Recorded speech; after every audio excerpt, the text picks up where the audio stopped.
Hello दोस्तों, welcome to Guruji e classes. आज हम लोग डीएलएड थर्ड सेमेस्टर का विषय सामाजिक अध्ययन में इतिहास को देखेंगे। पिछले वीडियो में हम लोगों ने नागरिक शास्त्र पर व्यवस्थापिका, कार्यपालिका और न्यायपालिका को देखा था। अगर वह वीडियो आपने नहीं देखा तो उसका लिंक आपको नीचे डिस्क्रिप्शन बॉक्स में मिल जाएगा, वहाँ से जाकर आप लोग उसे देख सकते हैं। चलिए शुरू करते हैं इतिहास, जिस पर सबसे पहले हम लोग मुग़ल साम्राज्य को देखेंगे। मुग़ल साम्राज्य जो कि बहुत बड़ा टॉपिक है, जिसके लिए हम लोग 2 वीडियो बनाएंगे, जिस पर सबसे पहले बाबर, हुमायूं और अकबर को देखेंगे और दूसरे वीडियो पे हम लोग जहांगीर, शाहजहां और औरंगजेब को देखेंगे। चलिए दोस्तों शुरू करते हैं। मुग़ल साम्राज्य। मुग़ल साम्राज्य जो कि 1526 से 1857 तक जिसका काल चला, 1857 की लड़ाई तक। सबसे पहले बाबर थे। बाबर जिन्होंने 1526 में, जिनको संस्थापक भी कहा जाता है मुग़ल साम्राज्य का, उन्होंने 1526 में इब्राहिम लोदी के साथ पानीपत की प्रथम लड़ाई लड़ी, जिस पर वह विजयी हुए और उसके बाद उन्होंने अपना साम्राज्य स्थापित किया और उन्होंने 1530 तक राज किया। परंतु 1530 में उनकी मृत्यु हो गई, जिसके कारणवश उनका बेटा हुमायूं राजगद्दी पर बैठा। हुमायूं ने 1530 से 1540 तक राज किया, परंतु फिर एक राजा आया, शेर शाह सूरी, जिसने उसको 3 युद्धों में पराजित कर दिया। चुनार का घेरा, चौसा का युद्ध, विलग्राम या कन्नौज का युद्ध, जिसके कारण जो हुमायूं था वह काबुल भाग गया।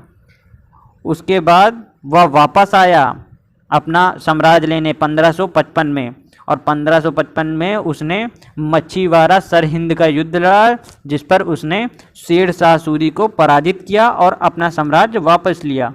उसके बाद उसने 1555 से 1556 तक राज किया। 1556 में उसकी मृत्यु हो जाती है। दीन पनाह भवन में लाइब्रेरी की सीढ़ियों से गिर करके उसकी मृत्यु हो जाती है। उसके बाद उसका जो बेटा रहता है अकबर राजगद्दी पर बैठता है। अकबर बहुत ही कम आयु का राजा रहता है, सिर्फ वह 13 वर्ष का रहता है जब वह राजगद्दी पर बैठता है। इसलिए उसकी रक्षा के लिए बैरम खां उसका नेतृत्व करते हैं, उसके संरक्षक रहते हैं। 1556 से 1605 तक अकबर का शासनकाल रहता है। अकबर के शासनकाल में अकबर ने बहुत ही धर्म की स्थापना की, दीन इलाही धर्म की स्थापना की थी, और बहुत ही जो नामा सारे लिखे गए थे, जितने भी लेख लिखे गए थे, वो सब कुछ अकबर के शासनकाल में थे। उसने बाबर नामा भी लिखवाई गई, अकबर नामा, हुमायूं नामा, ये सारे लेख जितने भी थे वो सब अकबर के शासनकाल में लिखे गए थे। और अकबर के शासनकाल में नवरत्न भी थे, जो नवरत्न थे वो सब अकबर के शासनकाल में थे। इसलिए अकबर का जो शासनकाल था वो बहुत ही लंबा और बहुत ही महत्वपूर्ण शासनकाल था। उसको हम लोग दोस्तों एक एक करके सभी को समझेंगे। उसके बाद अकबर की मृत्यु 1605 में हो गई। उसके बाद उसका बेटा आया जहांगीर, जिसको सलीम कहा जाता है। सलीम राजगद्दी पर बैठा, जिसको फ़ारसी, तुर्की, हिंदी सभी भाषाओं का ज्ञान था। वो उसके जो शासनकाल था उसको चित्रकला का स्वर्णकाल कहा जाता था, क्योंकि उसके शासनकाल में चित्रकला पर विशेष ध्यान दिया जाता था। तो हम लोग जहांगीर के काल को भी देखेंगे, जो कि 1629 पर उसकी मृत्यु हो गई। उसके बाद उसका बेटा शाहजहां राजगद्दी पर बैठा, और शाहजहां जिसको सभी लोग जानते हैं, जिसने ताजमहल बनवाया था, इसलिए उसको उसके शासनकाल को निर्माण काल भी कहा जाता है, या मुग़ल साम्राज्य का स्वर्ण काल कहा जाता है, स्वर्ण युग कहा जाता है शाहजहां को, क्योंकि उसने बहुत सारे निर्माण कराए थे। दिल्ली का लाल किला बनवाया, दिल्ली में जामा मस्जिद बनवाई, आगरा में मोती मस्जिद या जामा मस्जिद बनवाई, और सबसे महत्वपूर्ण ताजमहल उसने बनवाया। उसके बाद 1658 में उसका बेटा जो औरंगजेब क्रूर राजा था, उसने उसको बंदी बनाया, और 1666 में उसकी मृत्यु हो गई। तो औरंगजेब उसके बाद राजगद्दी पर बैठा। औरंगजेब जो कि बहुत ही क्रूर राजा था। क्रूर क्यों था आप इससे अंदाज़ा लगा सकते हैं, क्योंकि उसने अपने पिता को ही कैद कर लिया था। तो औरंगजेब जो कि 1658 में राजगद्दी पर बैठा, और औरंगजेब जो था उसने बहुत ही विपरीत धार्मिक नीति चलाई थी। जैसे कि उसने होली के त्यौहार को बंद करवा दिया था। हिंदुओं को जो त्यौहार मनाए जाते थे उन सब पर प्रतिबंध लगा दिए थे। मुहर्रम के त्यौहार मनाना बंद करा दिया था। और उसने बहुत सारे मंदिरों को तोड़ा था, जैसे कि सोमनाथ मंदिर को तोड़वा दिया, विश्वनाथ मंदिर, केशव राय मंदिर, ये सारे मंदिर को इन्होंने तोड़वा दिया था, जिसके कारणवश इसको क्रूर राजा बोला जाता था। बहुत सारे इसने कर भी लगा दिए थे, जजिया कर, तीर्थ कर, ये सब इसने औरंगजेब ने कर भी लगा दिए थे, इसलिए इसको क्रूर राजा भी बोला जाता था। तो ये इसको भी हम लोग समझेंगे। अब देख, जो सबसे आखिरी एक क्वेश्चन पूछा गया था 2019 पर, डीएलएड 2019 पर यह क्वेश्चन आया था कि 1857 की क्रांति पे जो आखिरी जो राजा थे वो कौन थे, तो वो थे बहादुर शाह जफर सेकेंड। तो ये भी याद रखेंगे कि सबसे मुगल साम्राज्य के सबसे आखिरी शासक कौन थे, बहादुर शाह जफर सेकेंड। अब इन सभी राजाओं को एक साथ नाम याद करने के लिए हमने एक ट्रिक बनाई है कि इनसे कैसे, सबका फर्स्ट वर्ड लेंगे, इसके बी, इसके में एच, हा से एच हुमायूं, आ से अकबर, जा से जहांगीर, सा से शाहजहां, आ से औरंगजेब। तो ये हमने भाजपा जैसे होता है उस तरह भाजसा बनाया है, भाजसा, उसके बाद बी। तो इससे आप लोग याद रखेंगे कि कितने शासनकाल में कितने राजा थे। पहले बी से बाबर, एच से हुमायूं, ए से अकबर, अकबर के बाद जे से जहांगीर, एस से शाहजहां, ए से औरंगजेब, बी से बहादुर शाह जफर सेकेंड। तो ये भाजसा, जिससे हमने सारे मुगल साम्राज्यों को याद रखा कि कितने कितने मुगल साम्राज्य आए थे।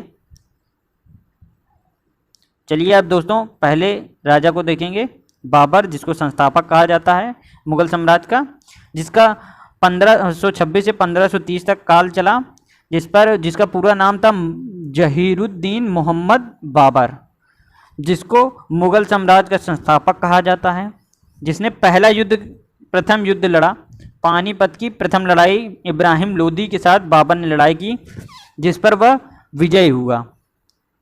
क्यों विजय हुआ दोस्तों, उसके पीछे भी कारण था, क्योंकि उसने उस समय जो नई नई तोपें थी उनका उपयोग किया था अपने युद्ध पर, नई तोपों का उपयोग किया था और नई तकनीक का उपयोग किया था अपने युद्ध पर, जिसके कारण से बाबर ने यह युद्ध जीता था। यह क्वेश्चन दोस्तों डीएलएड थर्ड सेमेस्टर में 2016 पर पूछा गया था कि जो बाबर था वह क्यों विजय हुआ था इब्राहिम पानीपत की प्रथम लड़ाई पर। तो यह कारण थे कि उसने तोपों का उपयोग किया था, नई तकनीक का उपयोग किया था, नए नए चीज़ों का उपयोग करके वह जीता था।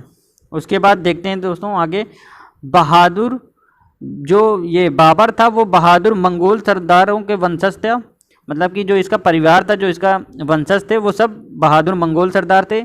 उसमें तैमूर लुंग आपने नाम सुना होगा, तैमूर लंग, उसके वंशज में पापा थे, इसके पापा के वंशज से ये तैमूर लंग था, और मम्मी के वंशज से उसके चंगेज़ खां था, मतलब कि जो मम्मी की तरफ के लोग थे वो चंगेज़ खां आपने नाम सुना होगा, उसके मम्मी की तरफ से थे। तो जो कि पापा का नाम उमर शेख मिर्ज़ा था और मम्मी के जो ख़ानदान थे उनका नाम कुतुलुग निगार खान था। तो ये दोस्तों बहादुर मंगोल सरदारों के वंशज भी थे बाबर के, जो पिछले पूर्वज थे। अब उसके बाद देखते हैं पुत्रों के नाम क्या थे, जो बाबर के पुत्र हुए उन सभी के नाम क्या थे। ये क्वेश्चन डीएलएड थर्ड सेमेस्टर में 2017 में पूछा गया था कि पुत्रों के नाम क्या थे। तो पहले हुमायूं सबसे बड़ा बेटा, उसके बाद अस्कारी, उसके बाद कमरान, उसके बाद हिंदाल। तो ये 4 बेटे थे जो बाबर के, ये क्वेश्चन पूछा भी गया था दोस्तों। अब देखिए आगे हम लोग देखते हैं। अब देखेंगे उसने युद्ध कौन कौन से लड़े थे बाबर ने, तो सारे युद्धों को एक साथ देखेंगे। सबसे पहला युद्ध, इसको हम लोग एक ट्रिक से याद करेंगे दोस्तों, पानी पीकर खाना खाकर चल दिया घर। तो पानी से पानीपत का युद्ध, पीकर के बाद खाना से खानवा का युद्ध, खाकर के बाद चल से चंदेरी का युद्ध, दिया घर से घाघरा का युद्ध। तो ये दोस्तों एक ट्रिक है जिससे हम लोग इनके युद्ध को याद रखेंगे। तो सबसे पहले पानीपत का युद्ध उन्होंने लड़ा 21 अप्रैल 1526 में। दोस्तों डेट अधिकतर नहीं पूछी जाती हैं, सन पूछे जा सकते हैं, इसलिए हम लोग सिर्फ सन देखते हैं और डेटें आपके लिए तो लिखी हुई हैं, अगर आप याद करना चाहें तो याद कर लीजिए। तो सन देखेंगे पानीपत का युद्ध जो कि 21 अप्रैल 1526 में लड़ा गया। अब देखिएगा सारे युद्ध देखिए एक के बाद एक लड़े गए। ये 26 में लड़ा गया, फिर 27 में खानवा का, फिर 28 में चंदेरी का युद्ध और खागरा का युद्ध 1529 में लड़ा गया। तो सब एक ही साल बाद लड़े गए सारे युद्ध। तो पानीपत का युद्ध जो पहला था वो बाबर, एक तरफ तो बाबर ही रहा होगा, दूसरी तरफ इब्राहिम लोदी थे, उनके साथ लड़ा गया। फिर दूसरा खानवा का युद्ध, यह क्वेश्चन 2019 में पूछा गया था कि खानवा का युद्ध किसके किसके बीच लड़ा गया था और कब लड़ा गया था। 1527 में लड़ा गया था और बाबर और राणा सांगा के बीच लड़ा गया था। फिर इसके बाद चंदेरी का युद्ध जो कि 1528 पे लड़ा गया, बाबर वर्से मेदिनी राय, एक तरफ बाबर था दूसरी तरफ मेदिनी राय था। फिर इसके बाद खाकरा का युद्ध जो कि 6 मई 1529 में लड़ा गया, बाबर एक तरफ था और दूसरी तरफ अफगानों के साथ। तो ये 4 युद्ध जो कि बाबर ने लड़े थे जो कि बहुत ही मुख्य हैं, वो सभी हमने देख लिए। अब उसके बाद हम लोग देखेंगे बाबरनामा जो कि खुद बाबर ने लिखी थी अपने, ये बस नामा उसने खुद लिखी थी और वो भी तुर्की भाषा में लिखी थी। तो जितने भी दोस्तों एक बात ये समझिए, जितने भी नामा थे, जितने भी नामा वर्ड के आपको मिल जाए तो वो सभी तुर्की भाषा में थे। फिर उनका अनुवाद किस में किया गया, फारसी में किया गया। तो इसलिए बाबरनामा किस में लिखा गया, बाबरनामा तुर्की में लिखा गया और किसने लिखा, बाबर ने लिखा। उसके बाद देखेंगे फारसी भाषा का अनुवाद किया गया था तुझके बाबरी, मतलब कि पहले वो नामा था तुर्की भाषा में, उसके बाद उसका फारसी अनुवाद किया गया तुझके बाबरी हुआ, जो किसने किया, अब्दुल रहीम खान खाना। तो इन्होंने किया था फारसी भाषा में। तो यह जो अनुवाद किया गया था वो अकबर के काल में किया गया था, यहाँ पर नहीं किया गया था। उसके बाद बाबर ने गजे बाबरी का प्रयोग किया था। क्यों किया था, गजे बाबरी क्या है, गजे बाबरी भारत में जो सड़कों के मापने के लिए यूज़ किया जाता था उसको हम लोग गजे बाबरी कहते थे, उसका उपयोग बाबर के राज्य में किया गया। अब बाबर के 2 बेटे हुए, एक सबसे बड़ा पुत्र जो हुमायूं था, जो मुख्य 2 थे, 4 तो पुत्र थे और एक पुत्री थी। तो जो मुख्य बड़ा पुत्र था वो हुमायूं था और एक पुत्री थी गुलबदन बेगम। गुलबदन बेगम ने ही हुमायूं नामा लिखी थी। जो हुमायूं अपने भाई की गाथा उसने हुमायूं नामा में लिखी थी। तो उसके बाद जो हुमायूं था उसको उत्तराधिकारी बाबर ने बनाया और बाबर की मृत्यु हो गई 26 दिसंबर 1530 में। 1530 में वो मर गया। उसका पहला जो शव था उसको नूर अफगान बाग में दफनाया गया। उसके बाद उसका जो कब्र थी उसको काबुल में दफनाया गया और काबुल में ही बाबर का मकबरा है। तो इसको हम लोग मकबरे भी याद रखेंगे कि किसका मकबरा कहाँ पर है। तो बाबर का मकबरा कहाँ पर है, बाबर का मकबरा काबुल में है। तो बाबर का बुल, तो ये इससे याद रखेंगे कि बाबर का बुल है, बाबर का मकबरा कहाँ पर है, काबुल में है। अब हम लोग बाबर की मृत्यु हो गई, उसके बाद अब हम लोग हुमायूं को देखेंगे। हुमायूं का राजकाल आया।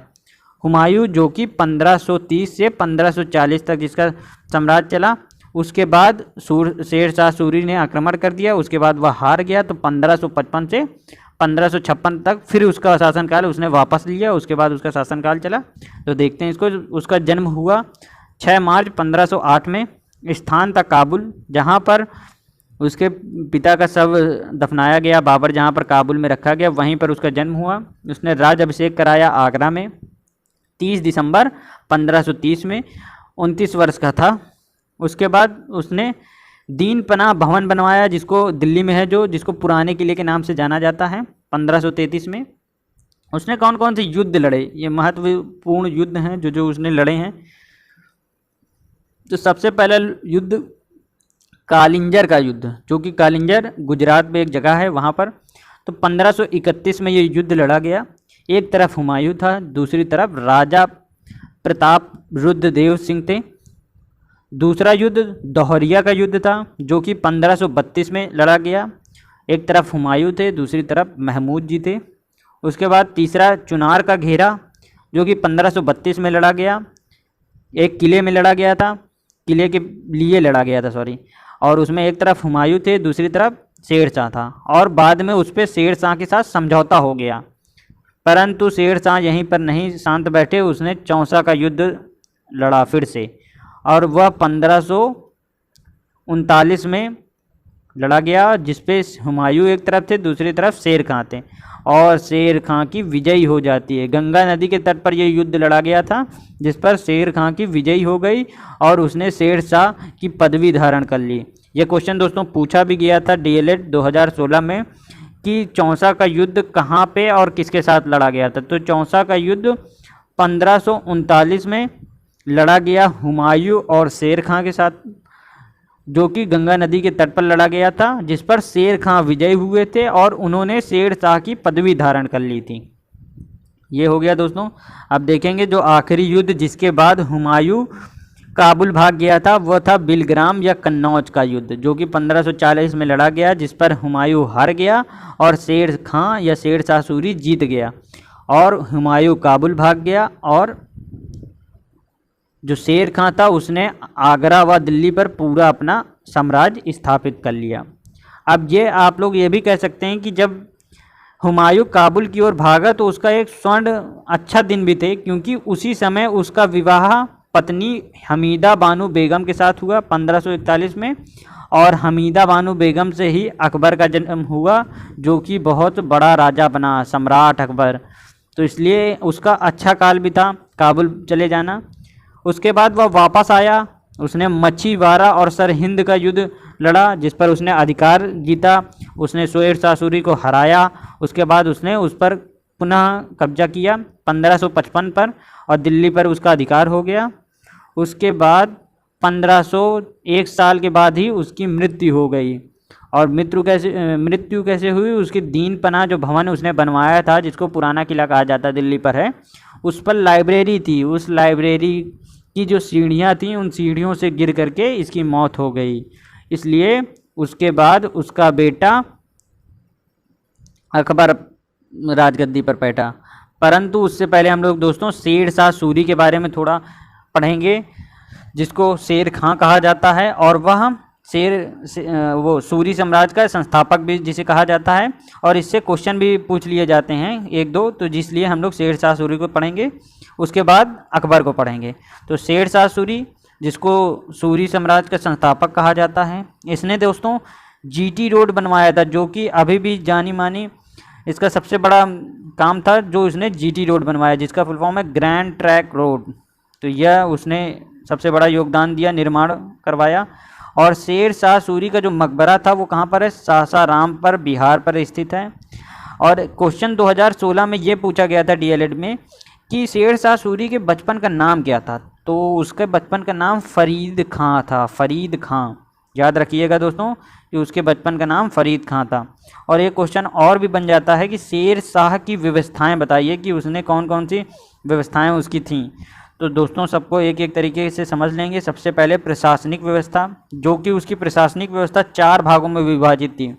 सबसे पहले दीन ए वजारत, दूसरा दीन ए वजारत मतलब कि आय व्यय देखने वाली वो थी कि कितना खर्च हो रहा है, कितना व्यय लिया जा, मतलब कितना आ रहा है और कितना खर्च हो रहा है उसके शासनकाल में।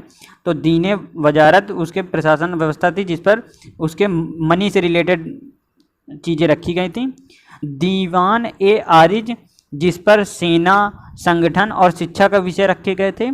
उसके बाद दीन ए रसालत, जिस पे विदेश मंत्री थे, जैसे कि बाहर से किसी पत्र का आना या बाहर से कोई मित्रता करना या बाहर से कोई भी व्यापार करना, वो सब दीवान ए रसालत में था। और दीवान ए इंसा मतलब कि लेखा जोखा रखना, कि किसी भी मनी का या किसी भी पैसे से लेन देन पे जो लेखा जोखा था वो सब दीवान ए इंसा में रखा जाता था। तो ये प्रशासनिक व्यवस्था थी शेर शाह की। उसके बाद लगान व्यवस्था हम लोग समझेंगे कि उसने भूमि कर पर लगान लगाया, भूमि कर लगाया, व्यापारिक कर लगाया, व्यापार पे कर लगा दिया, टकसाल लगाया, नमक पर कर लगा दिया, लावारी संपत्ति अगर मिल जाती थी तो उसको जब्त कर ली जाती थी, उसने जजिया कर लगा दिया। उसके बाद उसने युद्ध से लूटे गए माल का 1/5 भाग अपने पास रख रहा। अगर कोई युद्ध पे लूटा गया माल है तो उसको 1/5 वो अपने पास रख लेता था। उसके बाद ये तो लगान व्यवस्था हो गई। उसके बाद हम लोग न्याय व्यवस्था देखेंगे कि न्याय व्यवस्था में जो शेर शाह था वो राज्य का सबसे बड़ा न्यायाधीश था। इसलिए सबसे बड़ा न्यायाधीश अपने आप को वो समझता था, इसलिए उसने अपने आप को एक उपाधि दी सुल्तान उल आदल। उसने अपने आप को ये उपाधि दी और उसने उसका जो न्याय था वो न्याय प्रियता था, मतलब सब लोग उसको प्रिय करते थे उसके न्याय को। बहुत निष्पक्ष था, मतलब कि भेदभाव नहीं करता था और बहुत ही कठोर न्याय करता था। तो यह तो उसकी न्याय व्यवस्था से रिलेटेड कुछ बातें हो गई। अब उसके व्यापार वाणिज्य के बारे में समझेंगे कि व्यापार कैसा था। केवल 2 स्थानों पर वह कर लगाया था उसने, व्यापार पर उसने केवल उसकी जो व्यापार था उस पर सिर्फ 2 स्थानों पर कर लगता था। सबसे पहला वह स्थान था जहाँ पर वस्तुएं उसके राज्य में की सीमा में प्रवेश करती थी, मतलब जहाँ से उसकी वस्तुएं आ रही हैं सिर्फ वहाँ पर लगेगा, और दूसरा वस्तुएं की बिक्री जहाँ पर हो रही, जहाँ पर वो वस्तुएं बेची जा रही वहाँ पर उसने कर लगाया था। तो 2 जगह पर लगाया था, जहाँ से वस्तुएं आ रही हैं और जहाँ पर वस्तुएं बेची जा रही, तो 2 जगह इसने कर लगाया था। 5वां, मुद्रा व्यवस्था कैसी थी, उसने सोने चांदी और तांबे के नए सिक्कों को चलाया था अपने साम्राज्य में। तो ये शेर शाह सूरी की व्यवस्थाएं थीं, जो कि पहली प्रशासनिक व्यवस्था, लगान व्यवस्था, न्याय व्यवस्था, व्यापार वाणिज्य और मुद्रा व्यवस्था। अब दोस्तों हम लोग अकबर महान को देखेंगे। अकबर सम्राट, जिसका शासनकाल 1556 से 1605 तक चला और जिसका पूरा नाम जलालुद्दीन मोहम्मद अकबर था। यह तीसरा शासक था और सबसे महान शासक था, मतलब कि मुग़ल साम्राज्य का सबसे बड़ा शासक अकबर ही था। और अकबर उस समय जब वो राजगद्दी पर बैठा, हुमायूं की मृत्यु अचानक से हो गई, जिसके कारण वो बहुत ही उस समय पे छोटी उम्र का था, सिर्फ 13 वर्ष का था शायद। तो अकबर का संरक्षण करने के लिए बैरम खां थे, मतलब उनके सेनापति भी थे और उनकी संरक्षक भी थे। तो बैरम खां उनके संरक्षक थे। 14 फरवरी 1556 में अकबर ने अपना राज तिलक करवाया। बादशाह जिसे हिंदू मुस्लिम, ऐसा पहला बादशाह था जिसे हिंदू और मुस्लिम दोनों वर्ग का प्यार मिला, दोनों ने सम्मान किया, ऐसा राजा था। क्यों किया? क्योंकि इसने दीन ए इलाही धर्म की स्थापना की, इसने इस धर्म को स्थापना की। यह क्वेश्चन दोस्तों 2016 डीएलएड पर पूछा भी गया था कि दीन ए मतलब कि अकबर की सबसे बढ़िया धर्म नीति कौन सी थी, तो दीन ए इलाही उसकी बढ़िया धर्म नीति थी, जिस पर हिंदू और मुस्लिम की दूरियों को कम किया गया था। और जो पहला आदमी था जिसने इस धर्म को अपनाया था वो कौन था? बीरबल था। दीन ए इलाही धर्म को पहला हिंदू जिसने अपनाया था वह बीरबल था। उसके बाद जजिया कर इसने समाप्त कर दिया था, जो जजिया कर लगाया गया था इसने समाप्त कर दिया। उसके बाद 13 वर्ष में हिंदी की राजगद्दी पर, मतलब कि 13 वर्ष का जब वो था तब वो दिल्ली की राजगद्दी पर बैठ गया था, ये जैसे मैंने आप लोगों को बताया। उसके बाद इसने 2 युद्ध लड़े, जो कि बहुत, पानीपत का द्वितीय युद्ध अकबर और हेमू के बीच में हुआ, लेकिन उस समय पे अकबर बहुत ही छोटा था, जिसलिए उसका जो नेतृत्व था उस समय पे वो मान सिंह कर रहे थे। तो 1556 में मान सिंह नहीं, वो बैरम खां कर रहे थे। तो 1556 में अकबर और हेमू के बीच में पानीपत का द्वितीय युद्ध लड़ा गया। उसके बाद दूसरा महान युद्ध जो लड़ा गया, हल्दी घाटी का युद्ध, जो आप लोगों ने सुना भी होगा, जो 1576 में लड़ा गया था खमनेर में।